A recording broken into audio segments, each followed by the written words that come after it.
Oh. Yeah, it's game one. We got to work out all the technical difficulties. Yeah.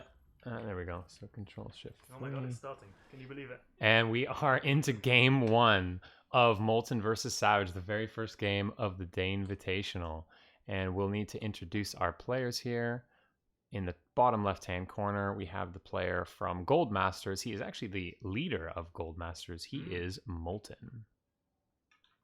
Sporting the red trunks. Looking really Oh, hot. God. There we go. I'm using a Keyboard different controls. keyboard. And his opponent in the top right-hand corner is Red Dragon Savage. We'll see how many savage puns we can fit in the game. I'm sure he loves those. I'm sure he wouldn't mind. I have to see how these players decide to go for this. I believe Molten is a fairly standard player for the most part in PvZ. I have seen quite a few wacky things out of him every so often, but he seems to be a very solid So are we going to player expect overall. a Stargate? I mean, we'll definitely see a Stargate at some point in this series. That's just the way you play PvZ right now. Yeah, for sure. He's going to go in with this little probe and see what he can get done. Molten not opting to go for the super early probe scout and the probe block at the natural. That can be really annoying, but it comes at a cost for sure. I like how Molten kind of sends this probe behind this mineral line. I don't know if the reason for this is just to maybe fake a cannon rush, to maybe put Savage a little bit on guard as to what he might be seeing. Savage going for the hatch gas pool opening, pretty standard stuff. Nexus down for Molten in the bottom left-hand corner. So both players looking to open up. Pretty standard, no major cheeses just yet. It's a shame. I love a good cheese. I'm sure we'll see some at some point today. I'm sure in maybe game two. I know Savage has a bit of a reputation for being a unorthodox player. Oh yeah? I'm going to say like a 12 pool. Well, I'm not too sure. Yeah, I mean, I haven't seen enough of his games to make any kind of meaningful comment there, but I know that I'm just expecting some kind of surprising play, maybe in the mid game. That probe's stolen a mineral. He's going to be taking it back home later if it manages to survive long enough. Yeah. No Ling's currently on the way, so it's going to be able to hang around here for quite a while as we see 4 coming on through. And Savage probably just going to get enough gas here just to start his Zergling speed, and then, yeah, he's going to pull a couple of these off. He doesn't need too much gas this early in the game. Gonna look to take his third base, I would imagine, pretty soon if he's not mining that gas. There come the Lings, and that probe's going to have to scurry on home as soon as possible. There goes the Stargate, as we would expect to see. Straight away, and nice control out of Molten here to save this probe. Probably just hit the return cargo key. And Savage going to look to take a third base of his own. Yep. Economy first is the priority here in this game for both players. And this is all stuff that we've seen about a bajillion times in PvZ at this point. This is StarCraft 2. Yeah, no surprises. Stargate, the Adept Scout. This Adept is going to get chronoed over. And interestingly, Molten has actually rallied this Adept back home. So he's going to keep that one safe while the other one goes in the front to try and see if there's anything crazy going on. He's going to cancel it fairly early there. I think he sees what he needs to see. Probably going to see a second shade here just to confirm the amount of probes or drones at the natural base. And he's going to come in here and see that there's actually 11 probes here. And so he's going to go, all right, this is probably not any kind of Bane bus, anything like that. Time to go home. At this point, Savage has got a pretty good scout off as well. There's been a Ling doing laps of Molten's main for quite a while now, so he's seen the Stargate. He's probably, fairly sure that there's a Void Ray coming on the way. No Overlords out on the map, so I don't think Molten's going to... Oh, there is one down there, but that's the only one, and it does get spotted by the Adept, so maybe that Void Ray will get one kill. Yeah, it's going straight over there towards the Overlord. Yeah, you can see Savage is bringing all of his Overlords back home, as you mentioned, to make sure that he's not just going to bleed out resources super early in the game.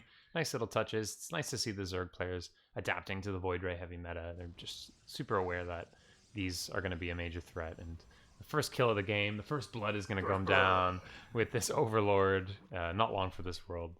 There was no way he was going to live. And the Overlord probably got a good idea that the expansion was going down about then, even though it didn't quite see it being confirmed. But we do see Molten getting his third up and set up. Yeah, there aren't too many builds where you would fake a third against Zerg. I think the only person I've seen do that in 2021 is Countess. There's a fair amount of links here coming from Savage down to the third base of Molten, but Molten's got this locked down. I love how he's got this pylon here with the 2 Adepts. He's actually adding a third Adept there just to make super sure that these Adepts aren't able to cancel that base. The Void Ray is going to lock this down as well. And this Oracle, this Oracle from Molten doing a little bit of work here, making sure he sees everything. He has, how's he got? 0 kills. Yeah. And it's, that was very close. But here we see the Queen Walk coming across the map. So it's going to be, roaches. Roaches and queens, big surprise. This is a very simple way to counter this Void Ray style. We've only got one Stargate here from Molten, though, and he's gone for the double batteries at his naturals. He's going to make sure that he might have to give up this third base, given that this is such an early and committed attack. But he hasn't gone for the double Stargate style. He's only made one Void Ray and one Oracle, and he's actually into a Robo now. He's getting the Immortals. The Immortals will help, but obviously they're going to struggle to fire with all that SimCity that he's got going on in front of his natural. Yeah, it's going to be really interesting to see how Molten holds this. Now, he's already had a stasis trap go down, but it was actually set off by a single Ling from Savage, so there's not going to be... smart from Savage. Yeah, there's not going to be a whole lot for... Oh, the Stalkers are out in front. You don't want that. Oh, this is so awkward as a Protoss player. You've got to deal with this choke that you want because you don't want to let too many Zerglings in, but you also have to deal with the fact that all of these units can just sit there and poke away at your production facilities, and you can't really get a good fight for yourself. He's doing a good job replacing the gateways before they go down, so hopefully his production won't be affected too much. We'll see the Void Ray getting low, losing shield, but it's coming back in range of the shield battery now and getting healed back up. And he's got the two Oracles here, which would love to go in and engage those Ravagers, but the Queens are going to be able to zone them out. Only a handful of Gateway units here. More Immortals being added, but Molten is supply blocked at this crucial time, and he's struggling to get that extra Immortal out. The Oracles do turn on their beams, but there's so much Zerg here. Second Void Ray has arrived. It's doing a lot of damage, but the Transfuses are keeping the Queens alive for now. This is looking very dangerous for our Protoss friend. So many Queens still in the back, just whittling away at those Void Rays. They're at such low health. One of the Void Rays has about 2 hit points at this point. It's somehow still alive. He's not getting focus fired by the Queens. The micro from Molten managing to keep himself alive in this game. Looks like Zerg is going to actually drone up and build a decent amount of drones to make sure that he has a next step here. He's not going to be as completely all in. The third base from Molten has gone down, so Molten is struggling for his life here. And I just don't see any transition coming out from Molten. We don't see a Robo Bay. We see a bunch of pylons in his main frantically trying to get rid of that supply block. Yeah. But he just doesn't have a next step here. That choke is getting more and more awkward for him to maneuver through as well, but it looks like Savage is going to pull back at this point. He's happy that he's done enough damage, and he's happy to just, build more drones and, increase his lead. Yeah, and Molten's trying to think about what he's going to do to transition out of this. Now, I'd love to see a Robo Bay come down. It looks like he's going to go for another Void Ray, but he actually has to rebuild his Cybernetics core because that was at the front of his wall and that went down, which is going to delay adding on any kind of tech there. And even if he wants to take his third base, there was a pack of Lings there. It looks like he's going to send his whole army there to make sure that he gets this down. But Molten definitely struggling here, only getting his third base down once again at nearly 8 minutes into the game. Meanwhile, Zerg here is on 52 drones. He's got his third base, and he's actually probably going to take his fourth base here shortly. A couple of Lings coming into the third, trying to nibble 10 away. drones currently in production for our Zerg player, so he's really going to be steaming ahead with that economy now. Yeah, and the supply tells the story with 69 now army supply. Very nice. To the 44 of Molten, and all Molten's got is army. That's the only lead that he could potentially have. He doesn't have great tech. He doesn't have a great army. He doesn't have a great economy, so it's not looking great for him. I think that attack overall probably did what Savage wanted it to do. Yeah, it did just about enough. I think it's one of those attacks where you hope you kill your opponent, but he's transitioned well out of it into a late game here where he still has the advantage and hasn't really crippled himself by going for that kind of early aggression.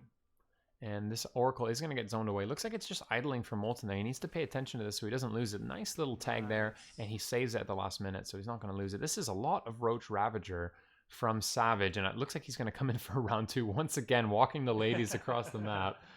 They've been going for a while, actually. I think they left about 2 minutes ago, and they still haven't arrived. Yeah, he had the foresight to send them out nice and ahead of time. Yeah. But now this is looking, I think, a little bit worse for Molten. I have to be honest, even with my Protoss bias, I have to say there's no disruptors here for this. There's a handful of sentries, 3 batteries here, but this is about how much Molten had with maybe 1 or 2 extra Void Rays compared to when the first attack came, and this is a lot more Zerg than he had to deal with the first time around. It's a lot more Zerg, and this time he can't afford to lose his third. He has to hold at the third. It's going to be a lot harder hard. There's less of a choke. It's much more open, and his opponent's up on 4 bases. He needs to hold.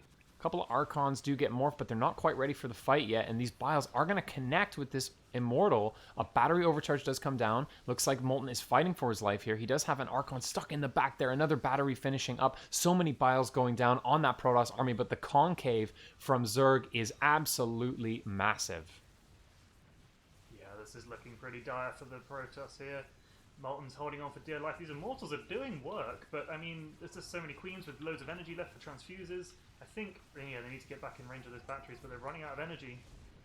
And the queens are really just still not dying, and they can still block a lot of damage even if they don't have too many transfuses. But I have to say, there's not that many Ravagers left, and with Warpins from Molten, he is gradually wearing this down, but it is now 68 army supply to 22 of his opponent, and the Roaches are going to come in from the flank and push these Immortals away from these batteries, and this is the last hope that Molten has in this game. Another desperate Warpin comes in to try and whittle this down, but when you're warping in 1 or 2 Zealots against a ball of Roach Ravager, you can't afford to wait for a big wave of Zealots. You know that things are not in a good situation.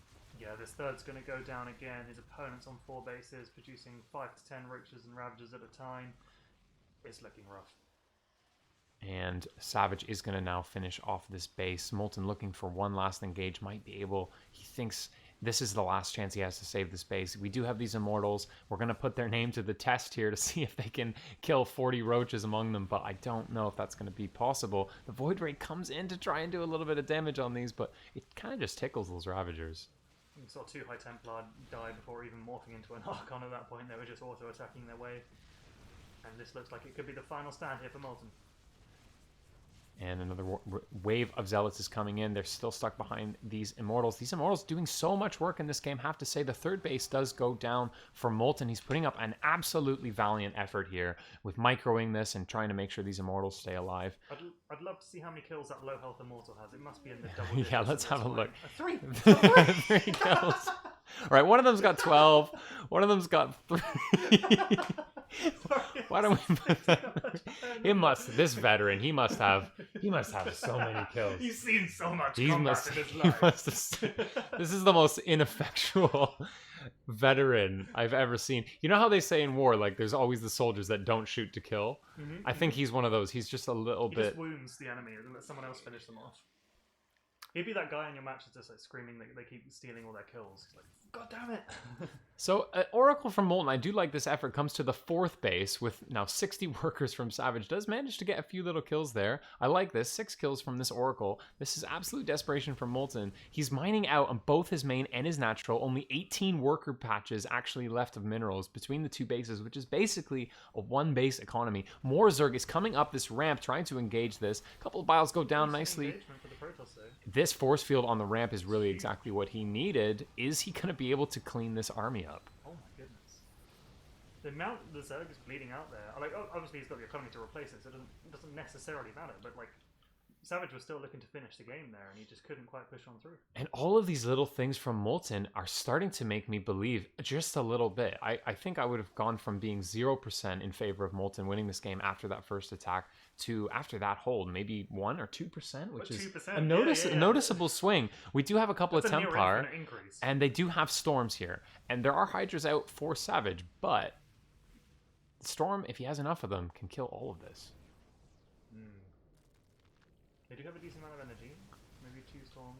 Over double the army supply. One nice storm comes down right on. Second storm as well, but there's a lot of Hydra left, unfortunately. And Savage just basically standing in the storms, not bothering, realizing, I actually have 10 times more than you. I'm just going to move command on top of you. It's a GG from Molten. Literally 5 times more, actually. You were nearly right. And, yeah, game 1, going to Savage. We can put it here. There we go. All right, what did you think of that game, Bradley? That was really fun. Yeah. I mean, it was exactly what we were expecting to see in a PvZ. Currently, it was Sky Toss versus a Queen Walk. I thought, Molten held pretty well. Like, he didn't really take a lot of damage from the first push, but it also didn't feel like Savage was all inning. Yeah, I think it's one of those attacks that the Zergs would call a dedicated pressure. It's something that is probably gonna kill that third base if the Protoss has been a bit greedy. And I think what really stood out to me that game is that Molten was under so much pressure, and he had enough time, and he was actually holding reasonably well. But what's I think was the difficult part was that supply block right when the attack started. And I know that feeling as a Protoss player. One pylon goes down, or maybe you just forget because you're under so much pressure. And so the pylons and the tech transition, if he had put down a Robo Bay, as soon as that came down, took all his gases and just said, right, you're going to kill my third, but I'm going to have disruptors in like 2 minutes. He needed those disruptors. Maybe you get a disruptor shut off. Maybe you start to swing the game in your favor. What did you think about the choice to go from that single Stargate rather than going double Stargate into the Robo? I thought it was a good call overall because every Zerg is going to be expecting 2 Stargates once you see the first Void Ray, and so you might overreact to it. It sort of puts your opponent into a line of thinking that you're not actually playing in, and he can't really confirm it because the Overlords are dead. Yeah. Because that first Void Ray denies that Overlord, it creates these windows for Protoss to actually just do whatever they want. And so going one Void Ray and a couple of Oracles into an Immortal based build, if he builds a bunch, if the Zerg goes for a Roach based play, hypothetically you're supposed to be able to hold that. But I think just a couple of key mistakes from Molten in terms of the performance under pressure, which I'm, not going to fault him for because I think I would just have died in that first push. I would have held off for another 10 minutes. But we have to give him credit for that. For sure. It was a strong showing, and I think it was a really close match, so the next one could definitely go either way. This is best of 3, right? It is a best of 3, so we'll have to see if Molten's able to tie this up. Let's go. I believe he can. Molten is technically, on paper, he is the stronger player of these two. I mean, Molten, kind of idling generally around 51 to 5200 MMR. I think he's made it into Grandmaster 1 or 2 times. Maybe not for the end of the season, but yeah. Yeah, I think you're right. All right, and we have game 2 between Savage and Molten. Now, I do believe... Oop, that's wrong. I'll go shift 1. 1-0 for Savage so far. Yep. It was a cracking game 1 to start the DAINvitational. It wasn't it? I can't wait to see what comes out in game 2. Shall we introduce the players? We absolutely can. Why don't you take the first... Yeah, sure. Starting down here in the bottom left position, we have our blue Zerg representing Red Dragons. It is Savage. And in the top right-hand corner, playing for Gold Masters, trying to bring pride back to his team and add a point on the board. He is the Protoss player, Molten. So we were talking just before the series that I discovered recently that Molten is a fairly talented Rocket League player as well. That's very impressive to be a multidisciplinary gamer. Yeah, for sure. But we'll have to see if all that time getting into Champ 2 and Rocket League has taken, some of his StarCraft skill away. Hopefully not. Hopefully he proves me wrong in this game. And I'm sure that Molten has it in him to take a game off of Savage and maybe even close this out. I think if he knows that Savage is going for these queen walks, and he's going to know, he's probably going to hit himself, first game of the day, maybe I didn't warm up, I just rolled out of bed, and this queen walk kind of caught me off guard, and I was supposed to do a build that countered it maybe. I mean, Zane might tell me that, actually, Dan, that doesn't counter it at all. He was just dead from the moment, But in my mind, you're going for Immortals. It was a bit tricky. And it was just the pressure. So now Molten's maybe a little bit more woken up, a little bit more warmed up. He's going to take the gloves off, and he's going to give us a hell of a game 2, I think. Do you think we'll see the same build out of both players? You know what? I don't think we will. I think Molten is going to mix it up here. Yep. I think knowing that he's open with the Stargate in game 1 and gone into an Immortal, it opens up the possibilities to do so many different things. He could choose to go for some kind of Immortal Charge Law all-in after. He could go for Glaive Adepts all-in after. He could go for the double Stargate macro style. There's so many options. Once you've shown that you just open up a Void Ray and that means nothing, you might as well exploit that. Yeah, for sure. Molten leaving his probe just on a little patrol here to make sure that he can count the number of Zerglings coming out, but nothing too crazy from Savage, leaving just one probe, one drone here on gas to make sure that he gradually tickles in that gas, but not going for anything too early. And I expect that we'll see a third base from Savage shortly. Yeah, this looks really similar so far from the previous game. We see the Stargate now just coming down for the Protoss. We see the 4 Lings on the map for the Zerg. We'll see if that Ling gets into the base and gets to scout that Stargate again. I think it will. There's no real reason for the Protoss to try and block it. Yeah, and I like this from Savage. He's got multiple avenues of scouting in this game. He can send those Lings in. He can send the Overlord in.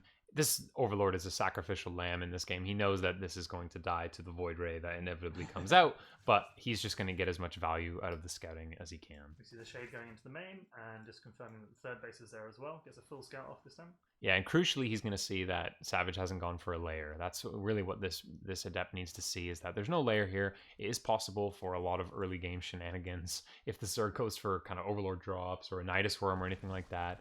And it's not going to be anything like that. Nice little double cancel there. And this second Shade coming in crucially to check the status of the drones. And once again, he's going to see a huge drone line, so he's going to expect, to be able to build more than one extra base. Yep, for sure. The Void Ray's just popped, and the Oracle starts immediately, so not going double Void Ray. Will the Void Ray get a kill? It is scouting for the Overlord on the right side of the map. And he is thirsty for this kill. For blood. Is the Void Ray going to get first blood once again? I think we all know the answer to that question. Yeah, Molten has a very high value Void Rays and very low value Immortals, it seems. This Void Ray cracking on straight away. We need to shame these Immortals. These doing a better job. It's 4 Immortals. I'm going to have a performance review meeting with Molten about his Immortals. I'm going to be his line manager and say, listen, Molten, we really got to work on what this Immortal's doing. He's shooting at these queens, and they're just not doing anything. Yeah, so it looks like both players were happy with their builds. Molten maybe just not happy with how he executed last game, so he's getting that Robo down now and looking to expand his third again. Got to be ready for that push if it's going to come. It looks like there was a decent number of queens building up on the Zerg side of the map. Yeah, possibly this is just Molten's macro style. Nice couple little zips going down from this Oracle, making sure that he's keeping things competitive. Roach is already coming out once again for Savage. This looks like a bit of a repeat from game 1. Very early Roach and Queen push coming down.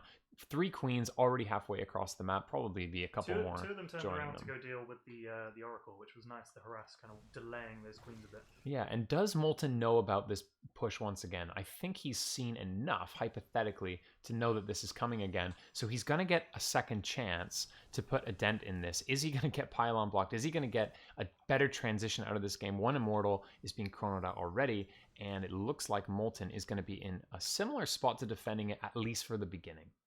A lot of Lings coming to support this push as well.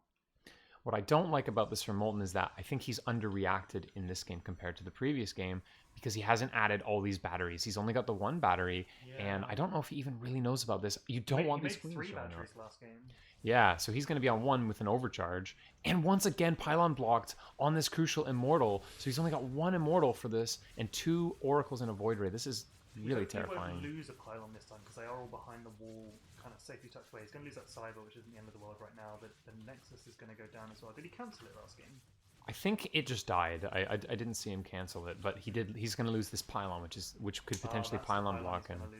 Especially these 2 pylons together, and they're also walling out the Immortal. So this Immortal's going to have to waddle all the. Oh no! That's really cheeky. He can just come out between those little gaps. Nice. Good placement. That. There's a lot of Lings though, and there's not a lot of Zealots.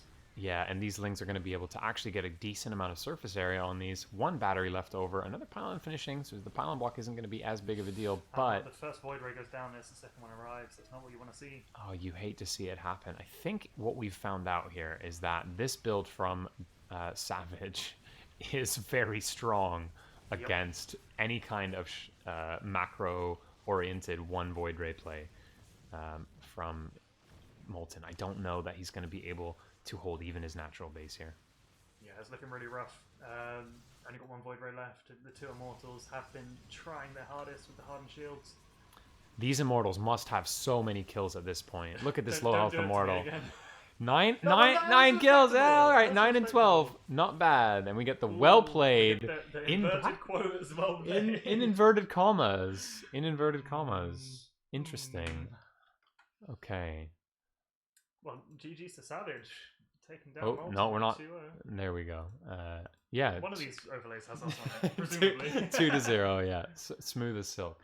Yeah, so pretty clean couple of games. It was pretty clean, yeah. Maybe a bit of a surprise with the result, but I think Savage looked really strong there. He looks like he has his PVZ on lockdown. Yeah, that was...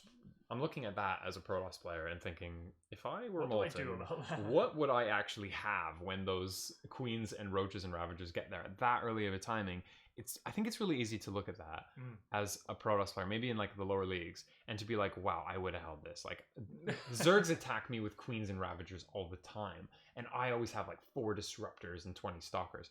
And you just look at the timings and you realize that attack from Savage is hitting so much faster. Molten didn't really make any macro mistakes early on in that game, at least that I spotted. He was making units, he just wasn't making Void Rays. He was going for those Immortals with a 3rd base, and he still just got totally walked over. That's a really terrifying build. Yeah, I would have liked to see him try maybe a double Stargate and get more Void Rays, but like I don't know whether it actually would have been any better. Yeah, definitely. Given how quick it was hitting. Yeah, I think there definitely needs to be. I mean, one of the ways to deal with that is to go for a super fast disruptors, and that way you can hit those crucial. There's really no way with slow roaches, ravagers, and queens to dodge a What disruptor corners ball. would you have to cut to get disruptors that soon, though? You probably You would. only had like 2 immortals out. Yeah, Like, it'd be really you'd have to build difficult. a Robo Bay without building any immortals. I think. And then, Yeah, I mean, I'm then not. You get like 1 disruptor. Maybe? I'm not. Maybe not the best person to ask, but I would say you probably just build a lot of batteries to hold the initial wave, and then you get the disruptors as the next step. Yeah, exactly. Yeah, that makes sense. So we're gonna take a couple minute break here to do some got another admin. result if you wanna. Oh, we do. So looks like we have a game between Matt and Chelch, and Matt has been victorious 2-0 over Chelch. So we'll be updating the bracket shortly on that. Congratulations to Matt. Yeah, so Chelch will be going down into the lower bracket, and we should have some more games for you in the next few minutes. Sick. We'll see you soon.